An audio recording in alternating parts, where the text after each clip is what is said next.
Zero two one, শিকড় থেকে শিকড়ে, পিটার থেল, ব্ল্যাক মাস্টার। মুখ বন্ধ।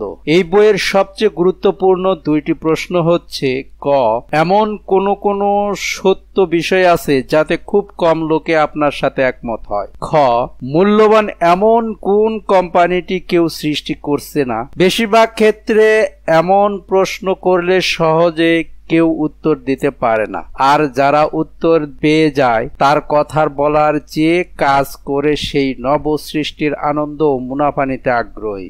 আজ থেকে 20 বছর আগে একটি ঘটনা বলি। তখন বাংলাদেশের গার্মেন্টস শিল্পের বেশ ভালো অবস্থা। গার্মেন্টসের মালামাল পরিবহন করা হতো খোলা ট্রাকে করে। এতে করে বেশ কিছু মালামাল বৃষ্টির পানিতে নষ্ট হতো অথবা চুরি যেত। এতে করে একটি সমস্যা সৃষ্টি হলো। এই সমস্যার সমাধানে এলো কাভার ভ্যান। তখন যারা এই সমস্যা ও পরিবর্তন ধরতে পেরেছে তারা কাভার ভ্যান দিয়ে অনেক অর্থ আয় করতে সক্ষম হয়েছে। আবার সেই প্রশ্নটি বিবেচনা করুন, মূল্যবান এমন কোন কোম্পানিটি কেউ সৃষ্টি করছে না।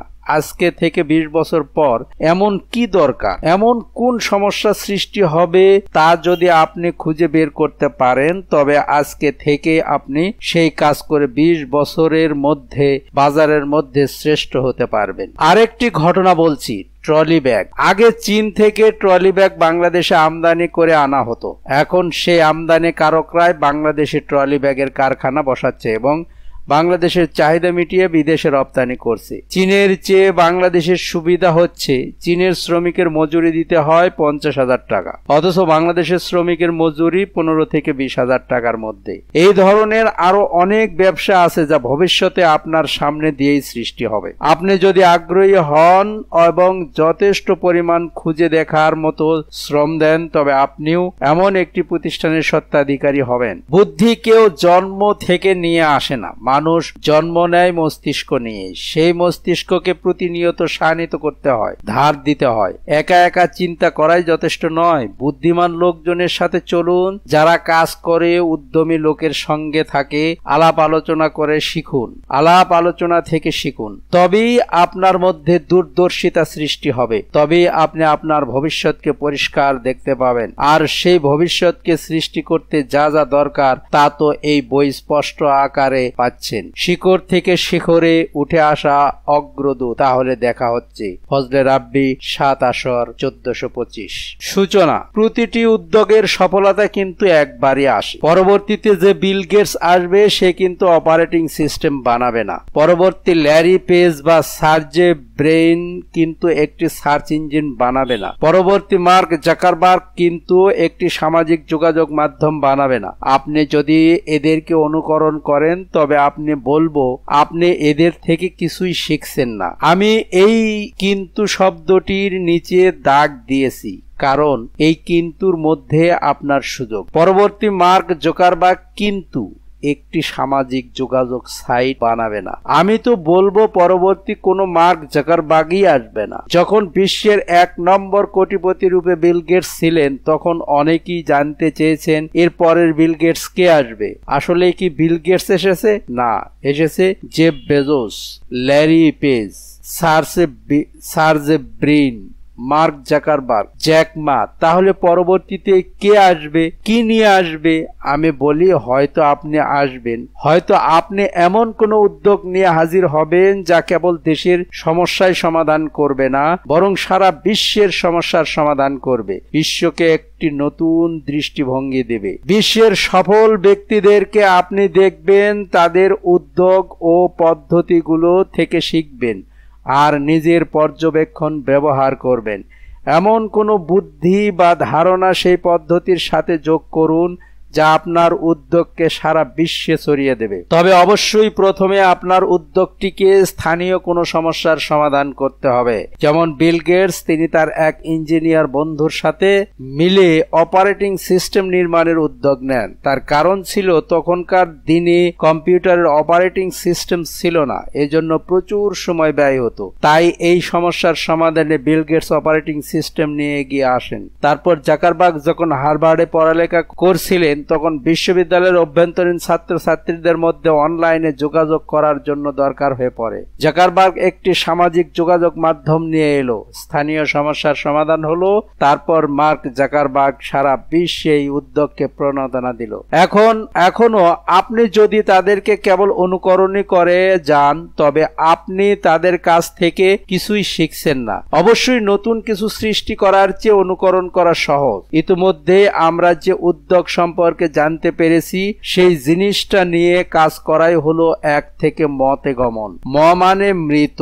এ সম্পর্কে পরবর্তী অধ্যায়ে আরো আলোচনা করা হয়েছে। হয়তো আমরা আরো কিছু যোগ করলাম, কিন্তু যখনই আমরা নতুন কিছু সৃষ্টি করব, উদ্ভাবন করব, তখনই এটা হবে 0 থেকে 1-এ গমন। ধরুন আপনার মনে হলো এই বইটি ভালোই চলছে, এটি আমিও অনুবাদ করব এবং বাজারজাত করব।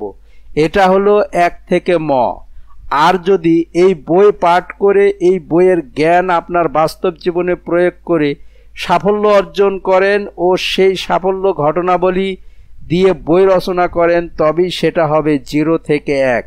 আমি অনুপ্রেরণামূলক ও ব্যক্তিগত উন্নয়নের বই অনুবাদ করি, লিখি কেবল আপনার জন্য, যাতে আপনি আপনার জীবনে সাফল্য অর্জন করতে পারেন এবং 0 থেকে 1-এ যেতে পারেন।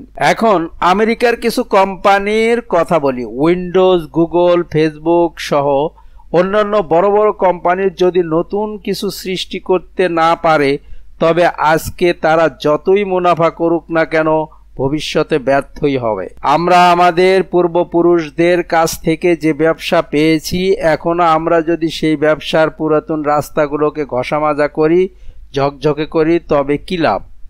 নতুন কিছু সৃষ্টি না করলে যে কি হতে পারে তার প্রমাণ 2008 সালের ব্যবসায়িক বিপর্যয়। আজকের সবচেয়ে ভালো পেশা বা রাস্তা আপনাকে ভবিষ্যতে অচল অবস্থার দিকে নিয়ে যাবে। সবচেয়ে ভালো রাস্তা বা পেশা হচ্ছে যে রাস্তা নতুন এবং যে পেশায় এখনো কেউ প্রবেশ করেনি।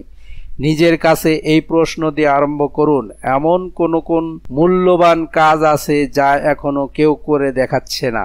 1. ভবিষ্যতের চ্যালেঞ্জ। আমি যখনই চাকরির জন্য কারো সাক্ষাৎকার নিই, তখনই এই প্রশ্ন করি, এমন কোন সত্য বিষয় আছে যাতে খুব কম লোকে আপনার সাথে একমত হয়? প্রশ্নটি শুনতে খুব সহজ মনে হলেও উত্তর দেওয়া তত সহজ নয়। বুদ্ধিমত্তার দিক থেকে এ কঠিন, কারণ কম বেশি সবাইকে বিদ্যালয়ে যা শেখানো হয় তারা তাই বলে। মানসিক দিক থেকে কঠিন, কারণ যারাই এর উত্তর দিতে যাবে তখন দেখবে যে উত্তরটি তেমন জনপ্রিয় নয়। হয়তো আপনি কোনো অসাধারণ উত্তর দিতে পারবেন না, কিন্তু আপনি তো ইচ্ছা করলে সাহস দেখিয়ে যা মনে আসে তাই বলতে পারেন। আর সাহসী আপনাকে মেধাবী হওয়ার দিকে ধাবিত করে। আমি প্রায়ই যে উত্তরগুলো শুনি, আমাদের শিক্ষা ব্যবস্থার অবস্থা যাচ্ছে তাই, এর খুব দ্রুত সংস্কার হওয়া দরকার। আমেরিকা একটি ব্যতিক্রমী দেশ, আল্লাহ বলতে কিছু নেই। এগুলো সবই বাজে উত্তর। প্রথম দুইটি হয়তো সত্য, আর এই দুইটিতে হয়তো অনেক লোকে আপনার সাথে একমত হবে, কিন্তু তৃতীয় উত্তরটি কেবল তর্ক করার জন্য। একটি ভালো উত্তর কিছুটা এরকম হতে পারে, বেশিরভাগ লোকজন ক এর উপর বিশ্বাস করে, কিন্তু সত্য হচ্ছে ক এর বিপরীত। আমি আমার নিজের উত্তর একটু পরে দিচ্ছি। আসলেই তাই, আমরা বিশ্বাস করি একটা, আর সত্য হয়ে দেখা দেয় তার বিপরীতটা। এখন আপনি হয়তো জিজ্ঞেস করতে পারেন যে এই ধরনের বৈপরীত্যমূলক একটি প্রশ্নের সাথে ভবিষ্যতের কি সম্বন্ধ আছে? সম্বন্ধ আছে, খুব গভীর সম্বন্ধ আছে। ভবিষ্যৎ কি? সহজভাবে বললে ভবিষ্যৎ হচ্ছে একগুচ্ছ সময় যা আসবে, কিন্তু ভবিষ্যৎকে আজকের অবস্থান থেকে আলাদা, স্বতন্ত্র ও গুরুত্বপূর্ণ করবে কিসে? যা এখনো ঘটেনি, তাই তো। যা নতুন, যা আগে কেউ দেখেনি, যা আজকের থেকে ভিন্ন, তাই না? তাহলে এটাই যদি হয়, তবে আমাদের সমাজ যদি আগামী 100 বছর পর্যন্ত এমনই থাকে, কোনো পরিবর্তন না হয়, তবে আমরা ভবিষ্যৎ থেকে 100 বছর দূরে থাকব। আর যদি আগামী 1 যুগের মধ্যে পরিবর্তন ঘটে, তাহলে বলতে হয় ভবিষ্যৎ আমাদের হাতের মুঠোয়।